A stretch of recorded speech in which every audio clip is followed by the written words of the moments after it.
All right. Welcome to the newest episode of Herbie Sports Talk. Thank you guys for joining in. I am Tyler, Big Herbie Herbach. And as always, as you know, across the table, Travis, Lil Herbie Herbach. I almost went Lil again, damn it. Lil. Lil. I don't know, man. I love how he can't say his own nickname. I'm just going to say Lil Herb or something. Just make my life easier. It's the Herbie's not the issue. It's the little part that's the issue, apparently. Also true. I don't know. Anyways, tonight, it's nighttime. It's nighttime. We have a really good episode for you guys now. We're going back to the fight scene. Yep. We got a lot of things to kind of look forward to. We got to recap UFC 261, which happened the other week. Yep. Unfortunately, we weren't able to jump in on that as soon as we would like to, but we're gonna jump into those. We got some fun stuff, so let's kick it off. Let's kick it off. Before we actually get into topics, we're gonna bring in a little new segment to the show here. Oh yeah. So just for funsies, and either to look like we're really smart or to look like complete dumbasses, we got both. Probably both, here and there. We bought some trivia in. We got a little bit of sports trivia around here. Yeah. Something we might incorporate here and there. Just a little bit of fun. So we're gonna start this off. We're gonna do a quick card each, couple questions each, to see what we think. I'm gonna give you something at least in a sport you understand. Yeah, if I get hockey, guys, I'm a dumbass. Okay, I don't want to hear it. Well, that one was baseball, and I don't think you do much better. Not much better. All right, so let me give you something that's a little more up your alley here. Okay. Let's go basketball, guys. We're going basketball. All All right. What is the playing time of an NCAA basketball game that ends with no overtime? 2 20-minute halves, 4 10-minute quarters, 2 15-minute halves, or 4 12-minute quarters? 2 20-minute halves. Perfect. That was the easy one. All right, let's go. Yeah. Let's go. All right. What type of ball was used during the early years of the game until a standard basketball was created? Soccer ball, enlarged football, volleyball, or a rugby ball? Volleyball. Nope. Be the soccer ball. The enlarged football and the rugby ball is stupid. Like, who the hell was... Not circle. Yeah. Circular. Who's bouncing one of them?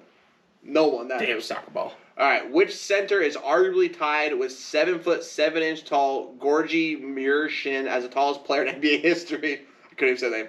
Is it Manute Bol, Yao Ming, Sean Bradley, or Shaquille O'Neal? Bol. It was Manute Bol. Manute Bol. All right, just 2 for 3. Not too shabby. Not too bad. Not too shabby. Not too bad. All right, let's see what you're going to get. I'm up and... Fuck this up. Also sponsored by ESPN now. No, joking. Totally joking. Obviously not. That'd be insane, though. I don't know if ESPN would let us do our own podcast in our basement. What? That'd be so good. Literally never. Some people do, but like we're not that good. Literally never. Oh, this one's super easy. What's the sport? Basketball. We are in basketball as well. Oh, cool. Just got lucky here. They all random in that little box there. So, how many teams fill the first round brackets for the NCAA Men's Basketball Championship Tournament? Well, is it like pre-play? First round bracket. So that's outside the playing games. Yeah. All right. First round bracket. Are you gonna give me the 32 teams, 48 teams, 64 teams, 68 teams. Okay. Well, with the playing games, it's 68. It's 64 if you go just first round. It says just first round, so 64. Yeah. All right. Who was the first WNBA player to join the exclusive 50-40-90 shooting percentage club? Ooh. Okay. Ella Della Dome, Becky Hammond, Katie Smith, or Allie Quigley? Dang. Okay. That one's tough. Honestly, I was expecting it to be like Diana Taurasi. Yeah. And that's not even an option. Or even Maya Moore, that's not an option either, so that's crazy. Let's go with Elena Della Dome. That is correct. Nailed it. Oh, see, Tyler gets all the freaking easy ones. Which coach led his team to 11 NBA Finals championships more than any other coach? Phil Jackson, Red Auerbach, Pat Riley, Greg Popovich. Red Auerbach, please. I'm wrong, Tyler. You're an idiot. What? Phil Jackson. Oh, I thought you said one team. I said no. 11 NBA Final championships. With one? I think you said with one team. No, more than any other coach. I was. Oh, well, yeah. All right. I misheard the question. Still 2 for 3. Let's go. All right. Neither of us look like complete idiots. I'm fine with it. I kind of feel idiotic. So just a little fun here. Let's get back into the kind of the fight game. Yes. Before we get into more UFC stuff, real fight game, let's talk about celebrity fight game. Fake fights. So obviously we had the Jake Paul Ben Askren fight 2 weeks ago. 2 weeks removed from it now. Obviously now got Ben Askren in a minute into the fight. Who expect that Ben Askren looked like a dad bod that's cooking hamburgers on the He looked like Mr. Potato Head. or that. Like, that dude was pudgier than me. Yeah. So, we're not here to talk about the Ben Askren fight itself. We're here to talk about Jake Paul and kind of moving forward, what to kind of expect. Yeah. So, obviously, after that, the weekend after the Ben Askren fight, we had the UFC 261. If you guys saw, you probably all did, if you watched UFC or MMA, him and DC get an altercation, live broadcast. DC literally took 2 minutes, took his headset off to go confront Jake Paul in the front row. They both talked about on the Ariel Helwani show between DC and Ariel, and then Jake was a host on the Ariel show by himself. The crowd did start chanting "fuck Jake Paul." Yeah. So before we go into what Jake Paul could fight, I have a kind of revelation I thought about in the last couple of days of the way Jake Paul is doing business. A lot of people hate it because it's really annoying, and you're like, this guy's a dumbass. Like, shut up. We just want to see him get his face kicked in. Yeah, everybody wants to see him just get knocked out so you can shut his mouth. Yeah. I kind of have a comparison because there's a guy that's already a sports analyst that everybody, if you watch sports analysts or you watch sports show, you're like, you hate him. You hate him. You same thing. You want to just shut up. You want to tell the man to shut up. His name is Skip Bayless. Again, if you watch him, he says ridiculous things. He makes blasphemy comments. He won't take your... Okay, Stephen A. Blasphemy. But, like, he's a guy he's almost impossible to argue with. You say one point, he's, no, you're stupid, you're wrong, here's my point, I'm freaking right, I don't care what you say. He's that type of guy. It's really hard to listen to him talk. You don't want to have a sports conversation with him. And every time I see him on Twitter or whatever, I'm like, oh, Jesus. I'm like, I'll smack you. Yeah, I mean, he's definitely the definition of talking out your ass. Yeah, he is. The thing is, what I've realized here, because I do have a dislike for Skip Bayless just because it's ridiculous. But the thing is, he does it because one, it gets a reaction out of people. And two, it's the reaction that he wants, right? And so when it comes to Jake Paul, like he said it straightforward on the Ariel Helwani show as a guest. He came on and kind of recapped what's going forward. He goes, people want to see me get my ass kicked. People want me to shut their mouth. People want me to do this, and that. And he goes, but they scream, fuck Jake Paul at the fight. He's like, this is my game though. Jake Paul's like, this is my game. He goes, it doesn't matter what you guys say. Like, I'm running it the way I want to run it. So you guys are gonna respond to it. But you're never going to win the game. I'm the one running the game. Right. I make the rules here. Literally winning. I make the rules. Yeah, that makes sense. I mean, that's literally how he got famous on YouTube, was being an antagonist like that. Yeah. I mean, the same thing with Logan. Obviously, Logan has changed up his attitude and different now. Logan's definitely matured in the last few years. Right, but Jake is kind of doing the same thing Skip does. He's running his mouth and this and that, and it gets all the reactions, it gets all the news feeds, but they're the ones running the game. You're never going to beat them because they run the game, they own the game, they make the rules for the game. Right. And so I'm like, I can't get mad at what Jake's doing anymore. One, he's making tens of millions of dollars. I'm not going to front a guy for making great business calls. Yeah. No matter how he does it, he's making good business calls. He really is. Yeah. And so I'm like, you know what? Make your money, kid. Make your money, kid. I say that because he's the same age as me, and he's making tens of millions of dollars. So Yeah. Make your money, man. Yeah, he's out there hustling. So, I mean, it struck me as an interesting thought. I used to look at the guy like I hate him, and I look at Skip like I hate him. But, like, when you're thinking about it in that aspect, you're like, I don't know. You're running it, man. Right. The issue is Skip Bayless ain't going to get punched in the face. That's also true. And he's just a talk dude. Jake wants to fight people. So. Right. And the thing with Jake Paul, he's quickly getting called out by, like, real fighters. Well, yeah, he's pissing off a lot of people. I mean, let's get into that part of things here. So, like Ben Askren was a straight wrestler, can barely throw a punch, as we saw in his training videos, right? Yeah. And DC said that he'll fight him, but only MMA. He won't do it boxing. Yeah. Which that would be even worse. But I think even in boxing, I think DC probably still gets DC strikes. I know he's a wrestler. DC's an amazing striker. DC can throw hands. Yeah. See, DC's thing was like, I don't want to fight under a limited skill set. Let's fight. Like, I want everything available to me, basically. Yeah. But then, Jake Paul's response, he goes, well, of course he does. Like, he wants me to fight in an area I have never trained in. Right. He goes, but he has striking experience, and I have a boxing striking experience. That's something we can actually match up in. So it's like, of course he wants me to go MMA. Why would I do that? Like, I'm literally asking myself to get my ass whooped on purpose. Right. Like, why would I ever agree to that? It's basically Jake Paul's thinking here. Right. Granted, too, like, people don't. There's a real reason why there's weight classes in fighting. Yeah. because the weight behind your punches makes a huge difference. Right. And DC's got probably have, 60 pounds on Jake Paul? DC did say, he was like, I will drop all the way back down to 205 to fight you in MMA, though. He's probably 250 right now. Oh, easy. Because I don't know what he weighed in his last debate fight, but it's probably 240, 250. Now he's retired. He's like, I'm fat, healthy, retired, living my life. Right. He's probably 260 even. He's like, I'll go down to 205 and we can fight. Which would be ridiculous. He's like 43. That'd be worse for Jake Paul because he'd actually be in shape. Yeah. I'd rather give a chance of out of shape DC than in shape DC. Exactly. But DC's like, I'll go 205. I was like, damn, DC. Right? Damn. So we got DC, that whole altercation. We got Tyron Woodley that wants to kill him and his trainer and friend, Javon Love. Because if you watched the Askren fight, Tyron was in the locker rooms making sure the taping of the hands were all correct between both parties. Mm-hmm. As did Jake Paul had teams in Askren's locker room. And Javon Love was talking mad shit to Tyron in the locker room as Jake was getting taped. Jake was talking shit to him. Tyron came out on Twitter and was like, I'll fight you whenever you want. I'll fight you. Right after you, I'll fight Javon Love. Like, I'm going to whoop both your asses right now, back to back, don't care.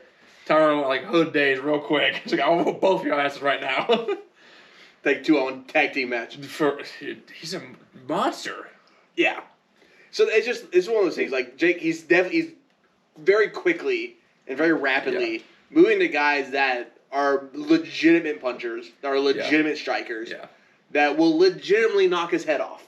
Can easily, if the DC fight ever happened, that's probably the least likely one to ever happen. No. But even then, DC's so powerful. If DC lands at that check right hand, that short right hook, lights out. I mean, you're not gonna Stipe Miocic with the short right hook. You cannot knock out Jake Paul with the short right hook. That's just how the ball. Tyron Woodley again. That right hand is a goddamn wrecking ball. Yeah, for sure. So I think the most intriguing one though is an actual pro/amateur boxer, however you want to put it, Tommy Fury. He's the one. He's been in the headlines. It's actually Tyson Fury's half brother. Okay. He fights down. He's actually weight classes beneath Jake Paul. Jake Paul's he's about 200, somewhere in that range, I believe. I thought more like 185. Okay. Maybe, but I think Tyson Fury is more like the 155, 160. I think he's lighter. Really? I think he's lighter. Maybe 170. Definitely little brother to Tyson. Well, he's a half brother. Okay. So he's not full blood, but I know he's an actual pro boxer. Has legitimate 15+ boxing matches in his career, winning positive record. So he's a guy that's been in the headlines. And that for me is you can go fight these guys and you'll make a lot of money with the Triller events and it'd be a spectacle all the Triller events have been so far. But why not Jake has real talent. No one's gonna deny that. He has legit technical skill in boxing. Why not fight an actual pro boxer and prove your skill set here? It won't make enough money. That's the thing. And that's what comes back to playing the game. He's there for the money. Yeah. So I don't think he'll sign a contract or even pay somebody to fight him that he knows he guaranteed loses to. Yeah. You know what I mean? Yeah. But again, that's his game. He's not going to lose his own game. And making money either way. So, interesting. And then obviously we got Dylan Dennis, he talks shit to literally everybody on social media. It doesn't matter who you are. Yeah. That dude is hilarious on social media though. But he's obviously out of Conor McGregor's corner. We already know Jake Paul called out Conor forever ago. And then he's back on the table. Jake wants to fight one more big star, whether it be a pro boxer or a UFC fighter. He wants to take that and then go fight Conor afterwards. Is his kind of plan of action. He goes, why not go big? He's like, I'm already fighting these big name guys, making a lot of money. He goes, we'll just go one fight to the next and just go bigger, bigger, bigger. Because why would I wait get 20 fights in my pro career to get these names? Why not make 10 fights in my pro career, make hundreds of millions of dollars? And say, you know what, screw it. I did what I did, Yeah, could be. And part of it too, he's obviously doing a very good job of this because most pro fighters shouldn't even consider this because it's just stupid. Mm-hmm. But he's antagonizing them so much. The fighter in them can't help themselves. But okay, fuck it, let's do this. Yeah, exactly. Yeah, he gets underneath people's skin. He really does. He's a pest. Yeah, he's definitely a little pest. That's a good way to put it there. So and then obviously Jake's older brother Logan has 2 amateur boxing matches, both versus KSI, another YouTuber of course. Him and Floyd Mayweather fight initially got pushed back because there was not enough interest. Mm. And out of the blue, there wasn't even rumors of contract negotiation again.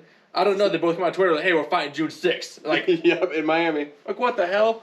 Like, not only was there no rumor, no nothing, but like you're like, here's a 6-week notice. Right. You know, the one thing is, it's pretty funny that Jake's the one talking all this shit about like making money, fighting the big guys. Logan actually is fighting the dude, The big guy. The only other fight you can get that's the biggest Floyd is Connor. Yeah. When it comes to money. Oh yeah, that's the for only sure. one you get close to. Like, this is Floyd money Mayweather. This dude gets $200 million when the last fight he did. Yeah. This is TMT, the money team. Yeah, like this is great. This is like money that Logan Paul has never even fathomed. Yeah, and Logan Paul again, already successful. The Paul brothers are already very successful. So that fight's so weird though, because Logan Paul is bigger. He's a solid like 205, and he's jacked at 205. Yeah, and I mean, Floyd fights at like 155.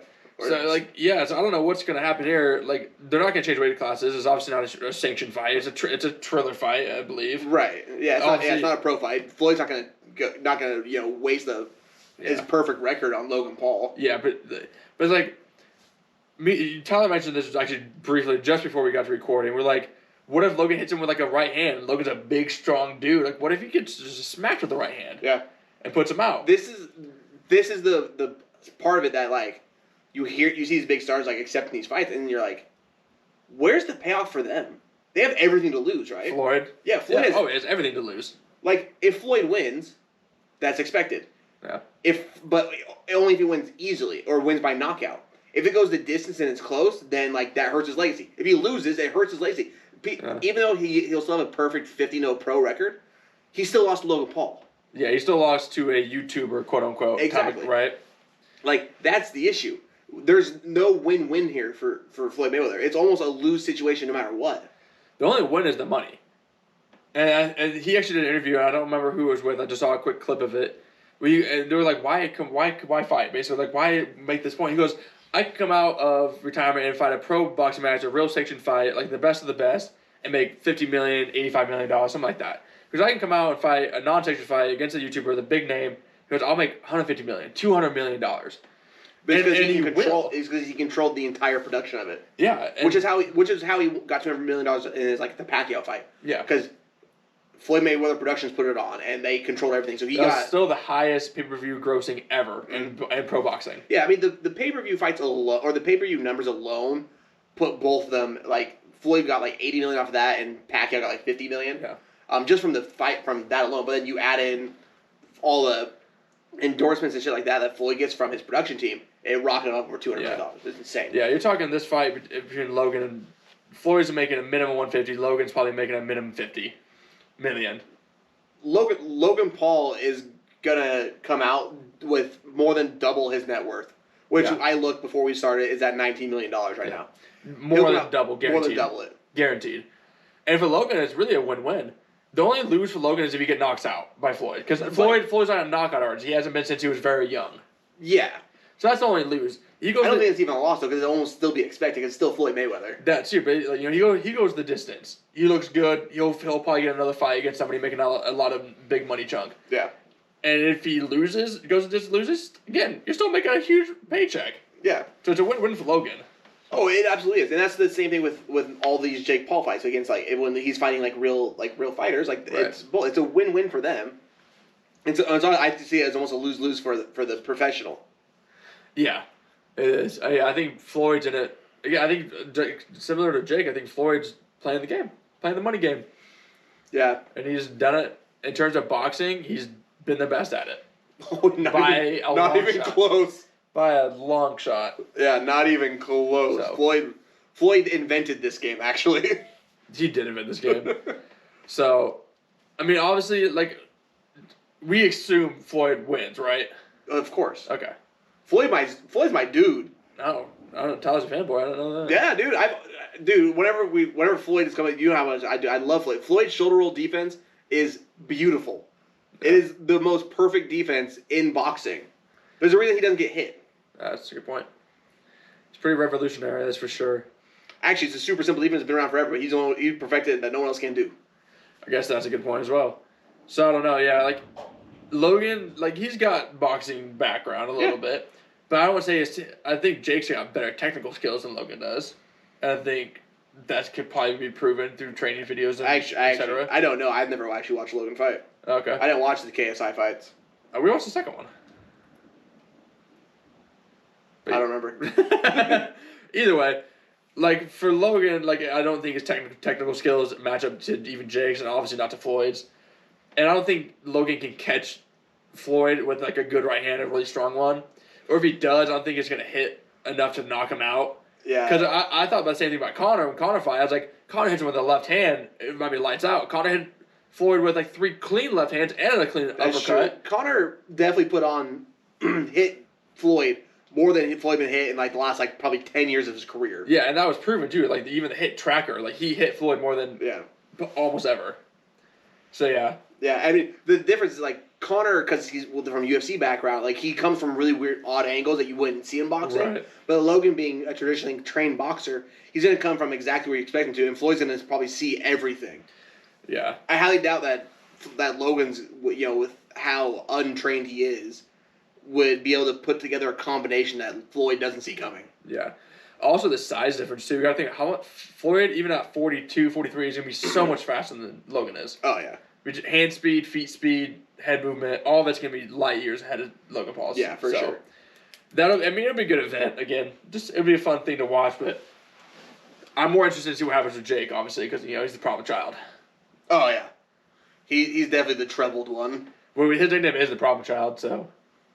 Oh yeah. I'm pretty sure he gave himself that nickname too, actually. And, well, most boxers do. Yeah. But most people say that like nicknames, it's earned, it's given. You don't name yourself, but that's not the thing with boxing. Even if he didn't give it himself, I think he would have earned it anyways. That's true. Anyways, let's go into the real fight game. Yeah. So we did a 261 preview. We're like 3 weeks removed from that card now. Mm-hmm. So let's recap here. Yeah, for sure. Let's start with the main event, probably. Yeah.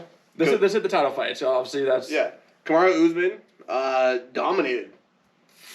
Yeah, he did. Dominated. I mean, he came out and made a point, like, we even said it leading up to it, that Usman is a boring fighter. He likes just to take control. I mean, I swear to God, 3 fights in a row of his, he went 25 minutes of holding someone against the cage and stomping on their toes. Like, that was his move. Yes and no. I mean, against Tyron, yes, but he dominated Tyron, like, not even close. Right. But he likes to grapple, go to the ground, and just win over just controlling the ground, right? But he made it a point that he wanted to take the soul from Jorge Masvidal, and he did. He absolutely wiped the floor with him. It was a different Kamaru Usman than I can ever remember seeing. Yeah, and what he said too, he goes, "This is the first guy since since Tyron, I wanted to get the title, that like made my blood boil to me, just pushed me over that edge." Yeah, he said he was actually nervous for the fight because he knew that Jorge was skilled, and he knew that Jorge has the power to knock him out one punch. He's got real skill, yeah, absolutely real skill. So I mean, and for Usman, I mean, he had the Colby fight that he finished him at the end of the round, broke Colby's jaw, so that was a highlight. Knocked Gilbert Burns out in the 3rd round, good right hand, and it comes in Jorge and just first round cracks him with that right, the straight right. Couple good takedowns, smashes him on a couple of those like real. Not just like takedowns, but like sweep the leg, smashed into the ground takedowns, dominant all around. And then that right hand, the most beautiful right hand ever. Oh, it's perfect. Even Jorge, the day after an interview, he goes, "I'm a fan of the knockout."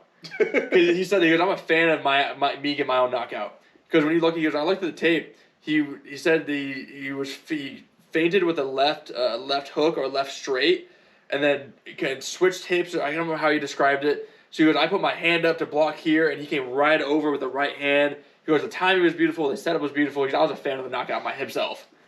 So huge praise. Yeah, and that's the thing. They talked so much shit before it, and it immediately after it was like pure respect from both of them, which is surprising. Like we've seen Jorge go completely off after a fight. Yeah. But like there was like complete mutual respect. It was really cool to see that. Immediately like, hey, like good fight. Like I love you. Like you push me this way and like things like that. Like it was great. That's what you want to see after a fight. It's like the best thing you can see after a fight. Like the amount of respect. With the amount of just like mentality you have to be in to just be in the fight game. Yeah. Like that is your living. You live and die that. Like if you're not a fighter, you're not nothing to all these guys in the UFC. Oh yeah. All these fighters, like that's all you have basically. That's how you got there in the first place. So when you talk, you can hate them all you want, but like yeah, that respect, probably one of the beautiful thing about the sport of MMA, right? Right. And it also shows that like Bad Blood is kind of more just a show off to like promote. A little bit. For the most part, not all. Obviously, Right. like Conor and Khabib, that was bad blood. It still is. That'll never change. Yeah, like that was real bad blood. Yeah. And yeah, that probably you're right. It probably never changed. But like, it's cool to see them just to come together. Yeah.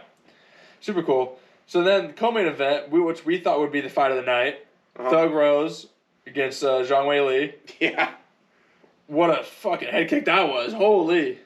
That was crazy. I mean, and I loved Rose. I didn't think she was actually gonna win this fight. Yeah. I thought Wei Li was just the better fighter, but man, Rose snapped this head kick out of nowhere.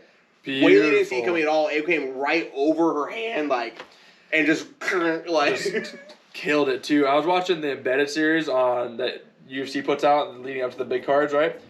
And it's a Trevor Whitman's both the coach from Usman and Thug Rose, right? Yeah. They did a show where Whitman was hitting the pads with Usman and then went straight to Rose's room and started hitting the pads with her. And Usman followed as a teammate and helped, kind of just watch and hone things in. And Rose there was the focus. She was hitting the mitts hard, clean, accurate, and it showed, the camera goes to Kamaru and he looks and he goes, someone's gonna get knocked out. All quiet. His balls were all big. He goes, damn. Rose was zoned in. Damn, that's crazy. And he was like, damn, dude. He was this chick is on another level. Yeah. And you talk about any UFC analyst or fight analyst, they all say Rose is, when she is at her best, she is the best in the division. They've all said that. Right. And even DC during the fight, he goes, if you see Rose and she's out there, she's moving her feet, she's bouncing back and forth, that's the best. You're not gonna win ever. He goes, the way she did it, because DC explained, he goes, when she's bouncing, she goes back and forth, left and right, she's mixing it up, but she's bouncing the same way. So she bounces in, hits you with the jab left. It's the same setup as she bounces in and throws a high kick. You don't know which one's coming. And so that's why I split the guard. If you watch it in slow-mo, Wei Li went to put her hand out, she thought it was a low kick coming. Yep. And then the high kick came and she went right here, and then the high kick went whoop, right over top. Yeah, she couldn't get back in time. So it's just you couldn't time it, you could not predict a shot because everything, the setup was the exact same, the bounce was the same, the movement was the exact same rhythm. Gotcha. Okay, that makes sense. And the coolest thing about Rose too, she doesn't look like a fighter. No. She's just some skinny chick out there. Mm-hmm. The only reason that you would think that she might be a badass because she shaves her head. She's thug.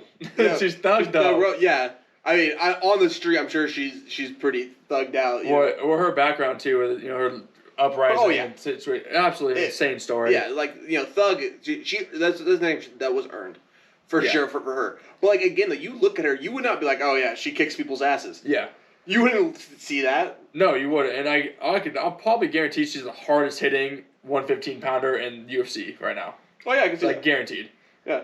So it's absolutely insane. I mean, and you love Rose. I don't care if you wanted Wei Li to win. You love Rose for her personality. She crying instantly. You did it again. She had Joe Rogan crying in the octagon and the fight. It's because I think everyone roots for Rose. I think they all do. Yeah, but it's a person you can relate to. Again, she doesn't look like a fighter. Her background was rough. Her upbringing was rough. And now she's out there, and the moment she gets on the fight, she's personal. She's emotional with you. So she's just a straightforward person with you. Yeah, she's extremely humble. Yeah. So that's what you like to see. And she's quietly even leading up to the fights. She doesn't talk a lot of shit. No. She's kind of quiet.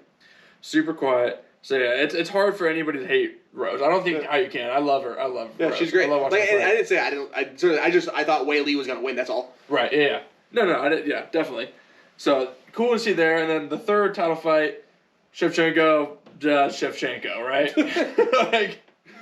Andrade was Shevchenko'd. Yeah, Shevchenko. We're gonna turn it into a verb.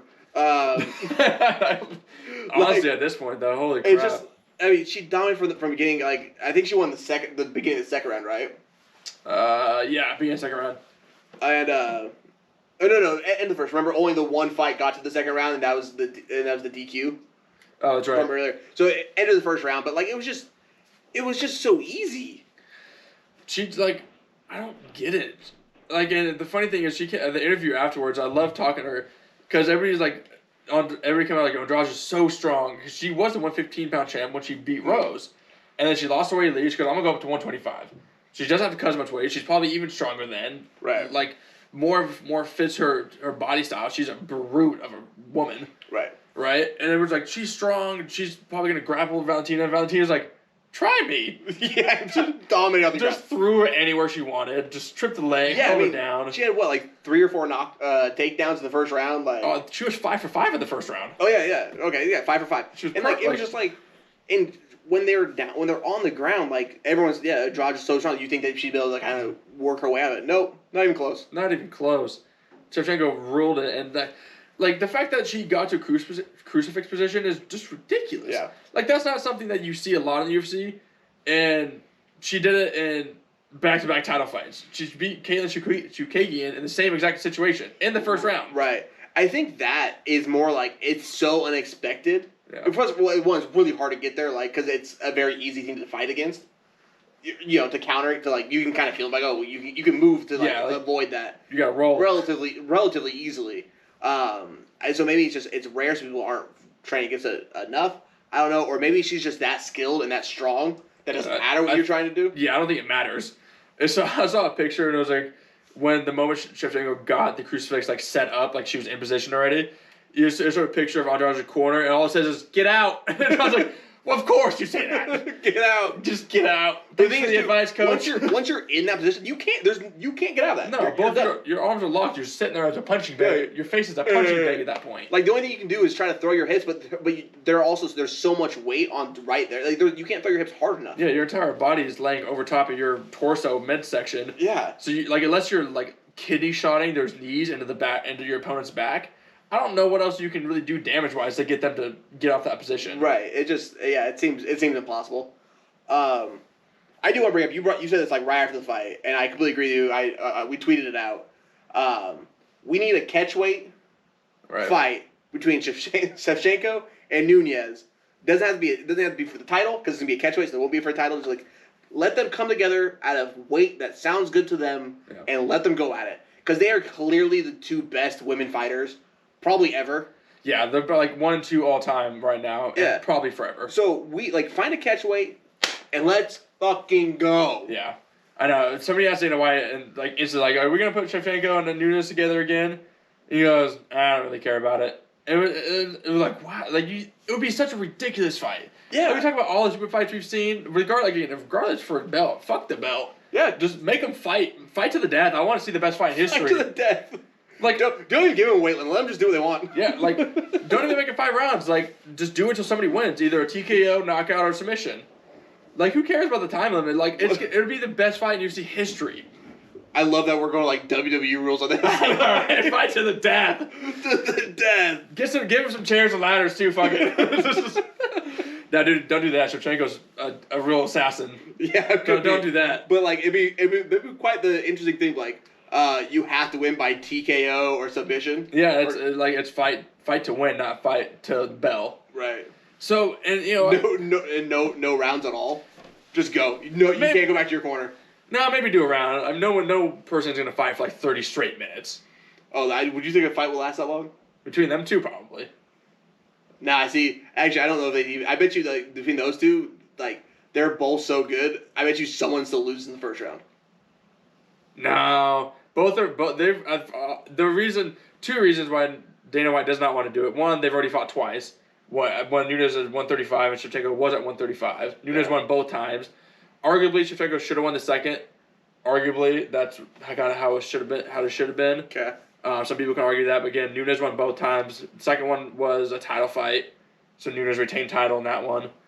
And then Shevchenko went down to 125 and been dominant ever since, been champ ever since, basically. Okay.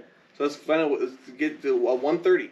130, yeah. So, who knows? That's another reason. Like, they already fought once, Nunes has a 2-0. It's not like a 1-1, you need a grudge match. Right. So that, and he goes, also, Dana's like... But, I mean, they also fought how long ago? Like, the last fight they had? It's been a minute. 2.5 years, 3 years? Yeah, like, at that point, like... It's been a time. And each of them have had amazing title runs since. Obviously, Nunes double champ. Shevchenko hasn't lost at 125. And then another reason was Dana was like, why would I want to up or change the legacies of these women? He goes, again, we just said, number 1, number 2 all time, guaranteed right now. That's why we need to know who's really the best. I know, but it's like, but then you're tarnishing one person. It's like, let's let them both have the most amazing legacies at their own respects. And I don't think losing to the GOAT would tarnish either one of their legacies. No, just but it's like a clear winner. Yeah, I guess, but I mean, Dana's like, Shevchenko could go 15, 20 and 0 and 125, and Nunes could be double champ until she retires, and like both of them are amazing stories, right? Yeah. And they kind of leave it at that. So I get it. I want it. I want to fight to the death. But like I do understand what Dana's, when it comes to the business standpoint, Dana's like, I don't care. Right. Which I do understand. But as a fan, fight to the death. But think also as a business standpoint, think about the money that fight would make. What makes money? Big bucks. Maybe when they're like both 50, Trilla will throw a fight against them together. They're both retired. Trilla's like, hey, I got big money for you girls. Alright. Maybe. Whatever. Another thing on UFC 261, outside of title fights, let's put more prayers out to Chris Weidman while we're here. Yeah, for sure. Obviously, surgery's gone well. He's got, obviously, double fractures in his... we didn't know this. It actually was a compound fracture. It didn't break the skin, but it went through his calf. It went through his calf muscle. Actually, no. Yeah, his calf bone. Calf. His calf We got 3 muscle. bones in your legs now? Damn. Yeah. So it did shatter through his calf muscle. So he talked about the day after the surgery. Obviously he's got 8 weeks before he can even walk. He's got a year before even training could potentially begin again. Right. He's kind of in the Alex Smith issue because with the bone going through the muscle, and that's a spot you can't. It's hard to keep an eye on, and they're worried about that becoming infected. Right. Because that could be life threatening. Yeah. So yeah, but definitely prayers out to him. It's one of the worst things you can see, man. Like, it's just like we've seen it a few times in the UFC, and every one is just literally like the worst thing to watch. Just jump out of your seat, run away from the TV. Yeah, I mean, you see his leg wrap around the other dude's leg, and, like touch his own leg, but they don't because of the adrenaline and whatnot. And it's so fast, they don't even realize it's happening until they go to step back on it. Yeah, it's just not there. God, it gives me chills just thinking, like, imaging it in my head. It's really the worst. But yeah, I hope a very good recovery for him. I don't even care if it's speedy. I want it just to be a good recovery. Yeah, I don't even care if he comes back to fighting. Like, I just want him to not be a life-altering injury for the... Right, not be crippling. Not be crippling to his entire livelihood, not even just a fighting game. Right. So, and the other part about it, too, is that, like, the injury's awful, but, the way it affects the other fighter in the ring, the one who, he saw it happen, and, like, was, the fighter, the opponent, is, like, they're just as distraught. Yeah. Obviously, they're not going through the physical side effect, but, like, you can instantly see the just horror on their face, and and he's basically crying in the ring. Oh yeah. And it's just awful. Yeah, and a huge shout out to Uriah Hall and how he handled that situation. Mm-hmm. Backstory: I told Tyler this, but if you guys don't know, Uriah Hall and Chris Weidman both were huge middleweight prospects, middleweight prospects coming into the UFC, or welterweight. I don't remember. Sorry, I think it's welterweight. Yeah. Coming to the UFC, they're both undefeated. They both fought each other early on in their careers, both undefeated. Both were like, whoever wins is going pushing for top prospect contention. Right, title contention, basically. Chris Weidman beat Uriah Hall at that point in time. Chris Weidman went on to beat Anderson Silva, became UFC title, had multiple defenses. Uriah Hall kind of had a long resurgence into his career up until recent years. So Uriah, after that, was like, he made that comment. He goes, I don't care when it is in the future, years down the road, I don't care what rank we are, where we're at in life, I owe you a fight. As a respect thing, I owe you to run this back. Right. And, that's super respectful because who knows? Uriah Hall could be, he could be champ for all we know in a couple years, in 2 years. And Weidman will be unranked at the very bottom of the barrel at that point in time. If he's even making comeback. If he makes a comeback, you know what I mean? And, for somebody to say those words, like, that's really cool. Yeah, for sure. I mean, yeah, I don't know. I don't really have anything else to comment on it. It's just, again, thinking about, like, it's awful just thinking back on it, and such the weird coincidence of Chris Weidman actually being the opponent to Anderson Silva when Anderson Silva broke his leg. Yeah. It's like Chris Weidman somehow has been on both ends of this now. Mm-hmm. You know, the one that happened against and then it actually happening to you. Which is a really, really weird, like, coincidence. Freaky. Yeah. So, but again, just hope for the best recovery for him. Yeah. And yeah, prayers out to him, man, for sure. There are some really good fights coming up. Right. The look back at our episode a couple weeks ago, we go over basically the entire summer of fights. Yeah, all the way up to the July 10th card, the Conor fight. Yeah, which is basically the last. That's the last like big fight that's been down so far. Yeah, that's the UFC card that's been scheduled ahead of time. Right. So, a lot of good fights still coming up this summer. Should be a fun summer. Great summer for fighting.